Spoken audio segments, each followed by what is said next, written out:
guys, and welcome back to Tangy Tea of Life. I'm your host Veronica. My co-host Brittany is back with us tonight, and we have a special guest tonight back with us, Tori Williams. Hi, Tori. What's up? Welcome back What's for some up? more MVP.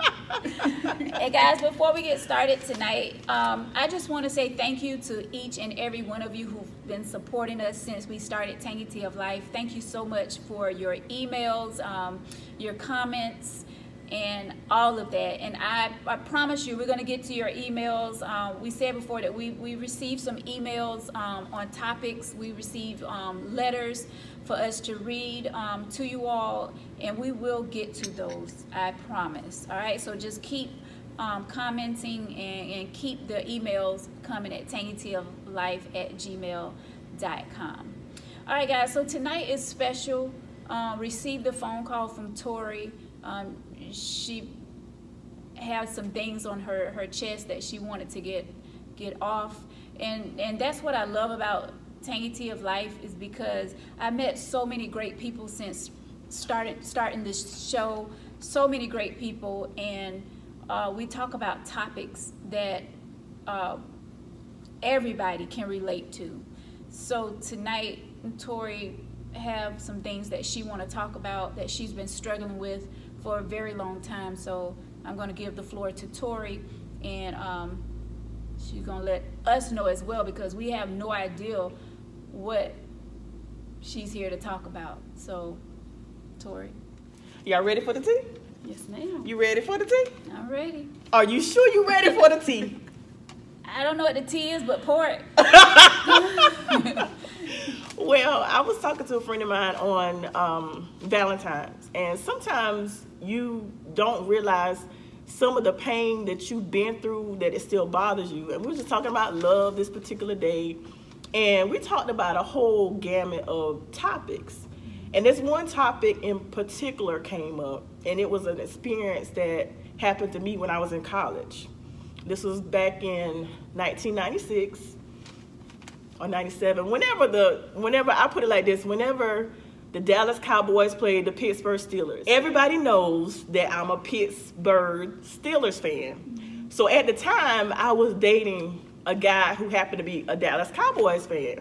And we had planned this big Super Bowl party. He cooked dinner, like macaroni and cheese, greens, he had the whole spread. And of course, at that time in my life, I was drinking. I was a drinker. And then another friend of mine was with me. And so we're all hanging out. We watching, getting ready for the Super Bowl. They fixed the plates, and it was a friend of mine and one of his roommates. So we all having a good time watching the Super Bowl. And of course, I'm going for my Steelers. He's going for the Cowboys, whatever. So we're having a good time, getting our drink on. So I took one drink of whatever I was drinking at the time, and I was okay. So then I took a second drink. And by the time I took the second drink, I started to feel kind of funny. So I was wondering, what's going on? So I asked my friend, like I said, we were in a relationship at the time. We were dating. And so I asked him, I said, can I go to your room? And he was like, sure. And I said, can I lay down? So I went to lay down on his bed.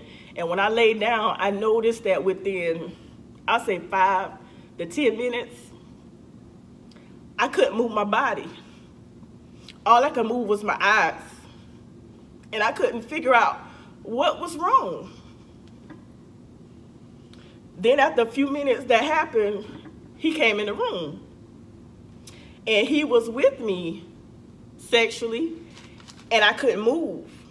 So then after he left, got dressed, his roommate came in the room. So then when his roommate came in the room, his roommate was with me as well. So, like I said, I couldn't move. I couldn't do anything. And I felt like it was my fault because I was drinking. I felt like if I wouldn't have been drinking, this would not have happened. And then, so after of course I had to stay until the next day, because the next day I was able to move around and get dressed. So I asked my female friend that was with me the next day, I asked her, I said, what happened? She said to me, she's supposed to be my friend, and she said, I don't know. All I know is you went in the room. And I'm like, did you not see both of them go in the room.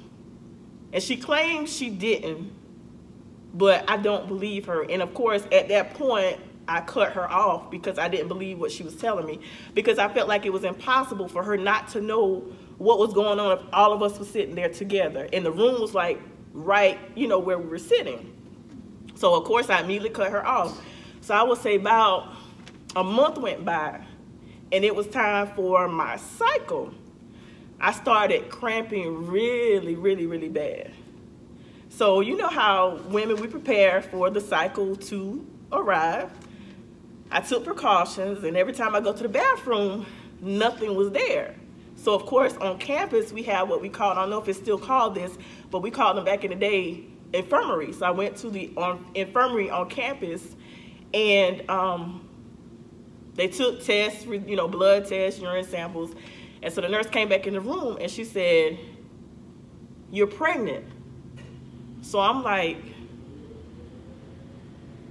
I looked at her and I stopped talking for, I'll probably say 5 to 10 minutes because I was in a state of shock. And then of course, you know how they estimate the time that you could have conceived. It was the weekend that this party, Super Bowl party, happened. So after she told me the time that I could have conceived, I knew exactly what had happened. And so after the fact, after I found out I was pregnant, and then they got me to start back talking again, I made the decision that wasn't a child that I could keep. And I prayed about it, and I asked God to forgive me, because I want to say like a couple of weeks prior to this, I just wrote a paper about how much I was against abortion. But here I am in a situation where this happens to me, and I feel like abortion is the only answer. I was suicidal. There was a point where I was in my room, I was about to jump off the building because I couldn't figure out why this had to happen to me. So a counselor tried to convey to me, "Well, Tori, you can carry this baby to full term." And I'm like, carry the baby to full term? If I have this child, if this child is with me, I'm going to be resenting this child because of how this child was conceived. And she said, "Well, you can give it up for adoption." I was like, no, I don't want to do that either. So my final decision was to abort. And for a long time, I regretted that decision, because it seemed like after I went through that process, I started seeing babies everywhere.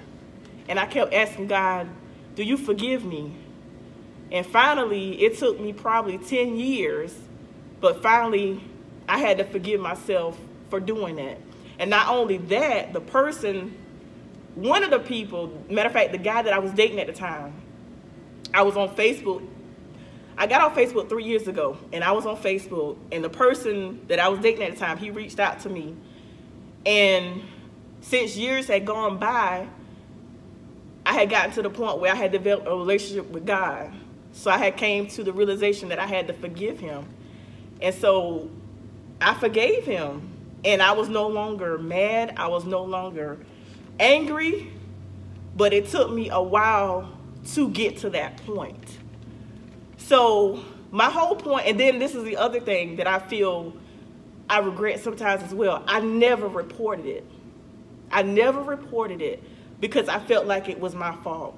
So the reason why I want to share my story is that women that experience these type of things, it's important for you to speak up. It's important for you to report it, and don't feel like it's your fault because you didn't ask for it. I don't care if you're in the midst of about to have the act, perform the act. If you say no, no means no. So that's all I want to share. I didn't mean to cry, but Oh no.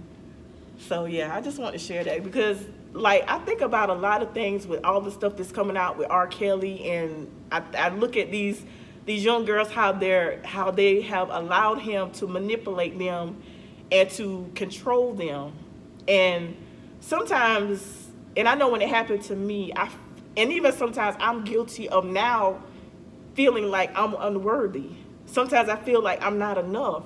And I know a lot of times people ask me why I'm always by myself, why I'm so guarded. This is one of the reasons why. and why I guard my child so much, because I don't want nobody to hurt my child. And it's like people will present an image of you know, they'll present their, what do you call them, representative, but sometimes they're not the person that they present themselves to be. So I just want people, women as well as men, that experience this to speak up, to report it, and to get the help, because for years I put it under the rug. I swept it under the rug, and I never really talked about it.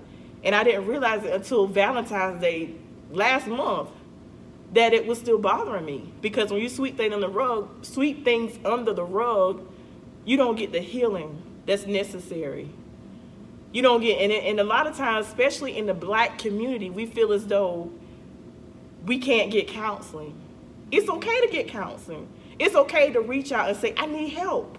I can't deal with this on my own. But being, you know, having a relationship with God is helping me get through it. But I can't say that I don't still struggle with it.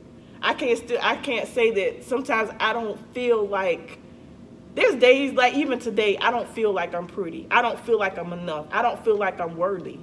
And even with that experience, I have been in relationships where I have allowed narcissist men to control and manipulate me.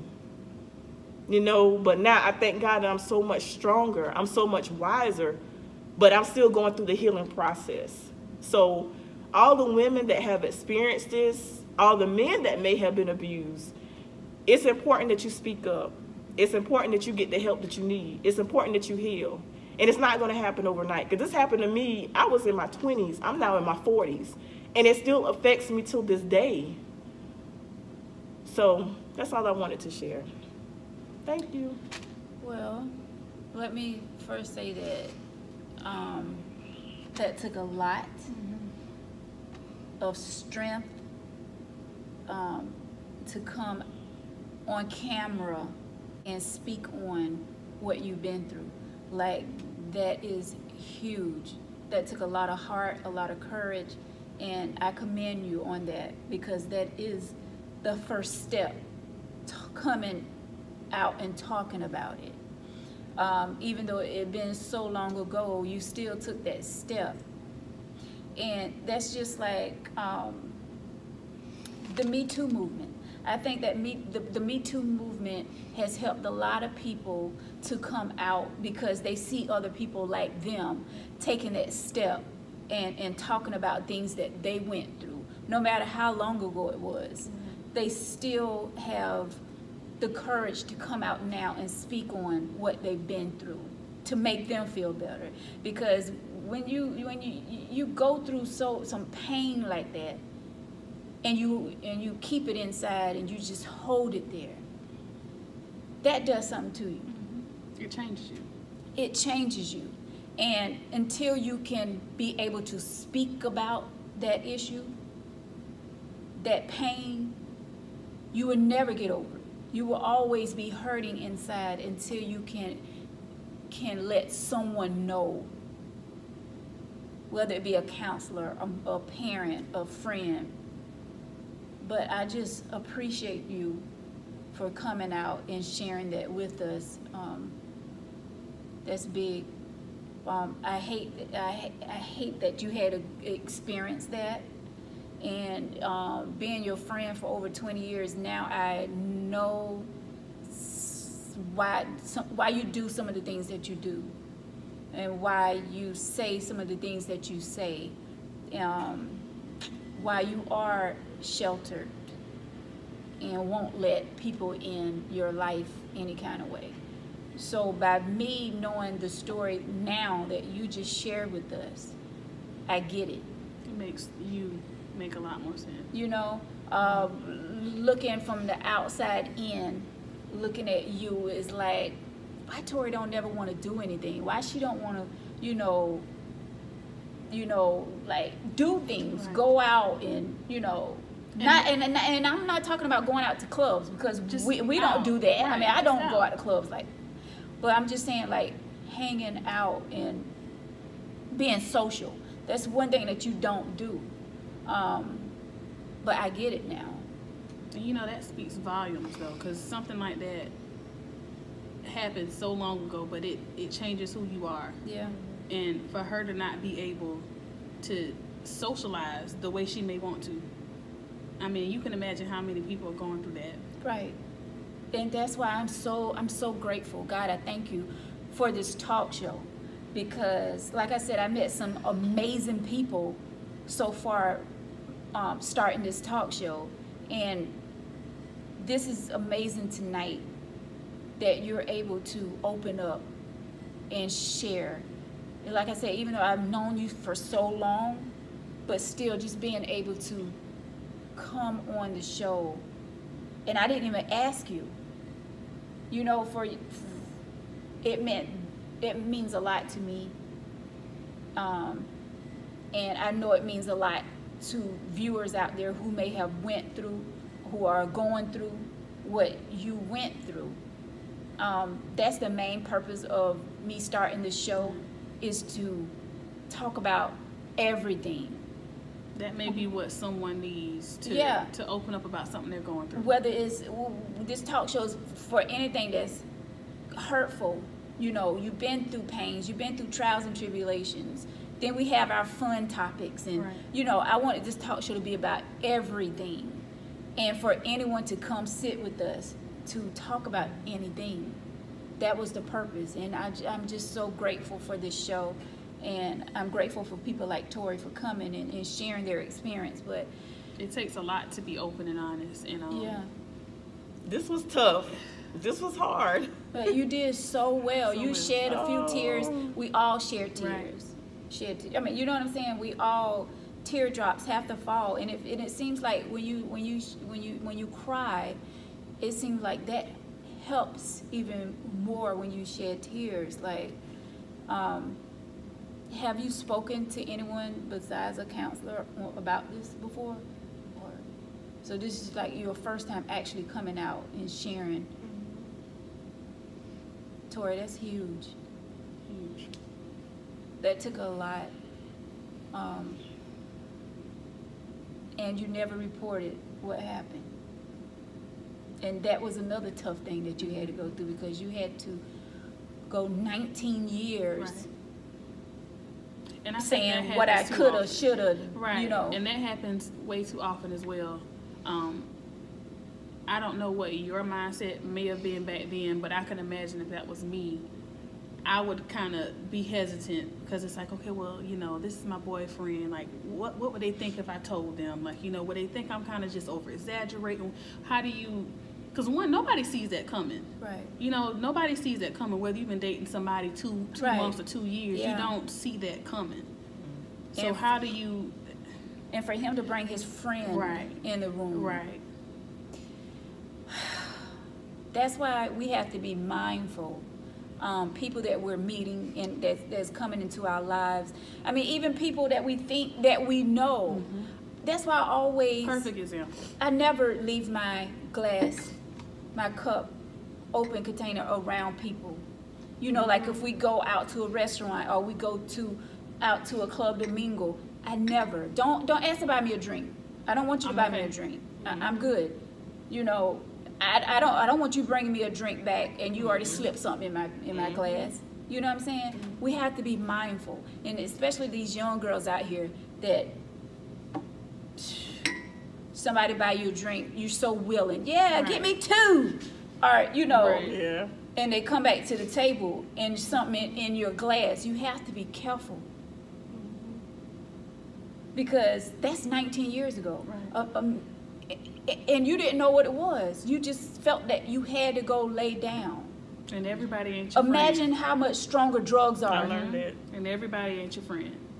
My Exactly. friends, no matter where we are, whether we are at a club, at a restaurant, Brittany ain't going to no bathroom by herself. Right. And I'm not letting my friends go to Yeah. the bathroom by herself. You got to get something out of the car. Okay, we getting something out of the car. That wasn't a true friend. No. And it's good that you cut her off, because a friend would not. Michelle wouldn't dare let me go in somebody's bedroom and see that two men walked in the bedroom. Who does that? Somebody that's not a friend.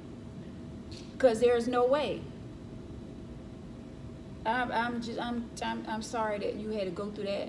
I'm sorry I didn't know, you know, early on in the years, because I could have understand your situation better. But now I know. And I haven't even known Tori that long, but I feel like I understand her a lot better. Right. Having known that, you know, and just. I mean, we tease you a lot about different things, but now that we know why you're so. It makes sense. Wow. And Brittany, you were asking me a question. I can't remember what it was. Was you asking me how have I been coping? When it first happened, how I coped with it was I started drinking a lot. And matter of fact, I didn't say this part, but I started drinking a lot. In that particular semester, I flunked out of school because I stopped going to class. That was a lot. That was a lot for you to take on. Here you had two people, not one, but two people rape you. Then you had aborted a child. And when you're in college, I'm sorry, you're still a child. Yeah. You know what I'm saying? I mean, you're grown. You know, we all think we're grown once we hit 18, but you're still living. You're still learning. Like, you're still a kid yourself. You're supposed to be enjoying those years. Yeah. That's nothing for somebody to handle at that age. I'm sorry, it's not. That's a lot. I mean, who in their right? I mean, that's enough for someone to flunk out of college for that semester. You said that's and to cause you to drink. Yes, I would have been turning up too. That's a lot. So that's why you don't drink no more. Yeah.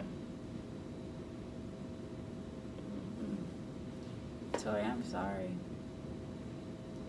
I'm coping. I mean, like I said, every day is a struggle, but I just have to pray. Because I do have my weak moments, you know. And of course, you know, some days when my son talks to me and I'm having a moment, I'll just tell him to go in the other room, because I don't like to see no matter how old he gets, I don't like for my child to see me cry. Because then if he sees me cry, he'll, Mom, what's wrong? And I can't tell him that. So you still struggle with it? Yeah, I still struggle. The first thing yes, this was the first step, right, of you know, coming out and sharing that with us. I do feel like you are a strong person. You're very strong. You're stronger than a lot of people. But I do feel like maybe you should go speak with someone, you know, to cope with it better. You may feel that you're dealing with it, you know, better, and because it's been so long, but for you to really come out of that shell, and not saying that you're never going to forget it, ever. And you shouldn't. Right. But that's one of those things, time does not heal every wound. It just doesn't. Right. And sometimes stuff can happen to you and you think you're good, and because time has gone by, everything's fine, but then let's say 5 years from now, you've spoken with somebody, then you look back, there may be certain relationships, whether it be with your kids, whether it be with your parents, whether it be with your friends, that you realize, I kind of handled that like that because of that. Yeah. I raised my daughter like that because of that.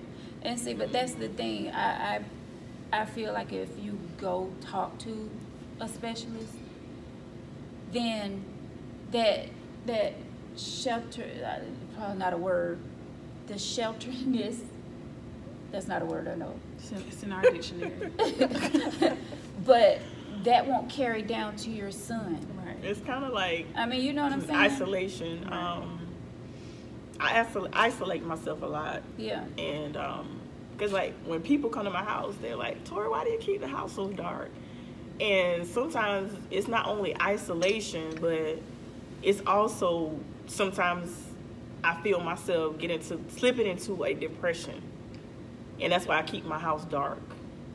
And I'll say, of course, you know, everybody knows, well, people that know me know that I suffer from migraines, but times when I'm depressed, everybody don't understand what depression is. So instead of saying I'm depressed or I'm not having a good day, I'll just say, oh, I got a migraine. But sometimes legitimately, sometimes I have a migraine. But there's times, too, where I'm depressed and I just want to be in the dark. There's days where I don't even want to get out of bed. Yeah. But I have to. Yeah, and see, we don't want you feeling, there's a whole life out there to live. Right. You know, and I'm hearing this like constantly, like no lie, all the time now. Since I started this show, I'm hearing so many people saying, oh, I'm so depressed, I'm going through this, I'm going through that. And you know, I can give them encouraging words, like saying you have to live. Life is short. You have to get out there and live this life that God has put us here to live. Be happy. Get out of the situation that you're in. It's easy for me to say. You know what I'm saying? But it's much harder to do. But it's much harder to do. So you just take that next step. And I know a great counselor. Like I said, I met some great people since doing the show. I know a great counselor that you can go and speak with about that. Because I haven't, and I'm sorry for interrupting, but I haven't had counseling since college. And I've been out of college about 20 years. Yeah. So, and this happened, I think I was 21, and I'm 42 now. So I haven't had counseling since college. Yeah. So it's time. And it's never too late. Right, and you're so young. And honestly, I think this is prime time because like your son is how old now? 13. So your son is at that age now where he's gonna have his friends. You know, in a few years you're gonna be taking him to DMV. He's gonna be driving. He's gonna have places he wants to go. So I know the thought of having a conversation with him about this just probably blows your mind, and it's like something you don't want to do. But if you ever got to the point, I do think it would be healthy. Because it would, and just to not only for him to be aware of stuff that can happen in case, you know, he's ever in a situation where you're in the wrong crowd, where he knows he needs to exit stage left. Well, I think we're going to stop it right here because I know this is a lot for you tonight. Is it anything else you would like to say? Oh, because y'all didn't know what the topic was, I was Googling numbers for the PD Coalition Against Domestic Violence and Sexual Assault. There's 2 numbers in Florence. There's one, 843-669-4694. Another number in Florence is 843-669-4600. And there's a location in Hartsville as well. And I guess you can Google for a local PD coalition in your area. But the number in Hartsville is 843-383-0240. And of course, I'll put all those numbers at the bottom of the screen so that you guys can have the numbers to the PD coalition.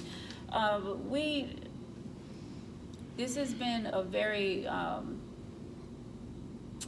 very serious topic tonight.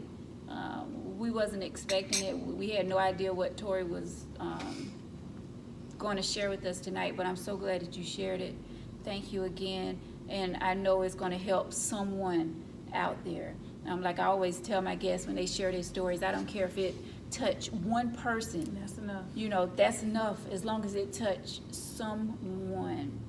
And if you're out there, been through what Tori went through, you going through, please reach out to someone and get help. Those numbers that Tori gave out, I will put them at the bottom of the screen once again. And also, if you're not in the Florence, South Carolina area, of course, you can Google numbers in your area to help you out. Tori, thank you again for coming. You're welcome. And sharing your story with us. And guys, thank you so much for watching Tangy Tea of Life. Please like, subscribe, and leave comments below. And please reach out to our email, tangyteaoflife@gmail.com, if you would like to be a guest on the show. Please leave all your information there at tangyteaoflife@gmail.com. And we will talk with you guys later.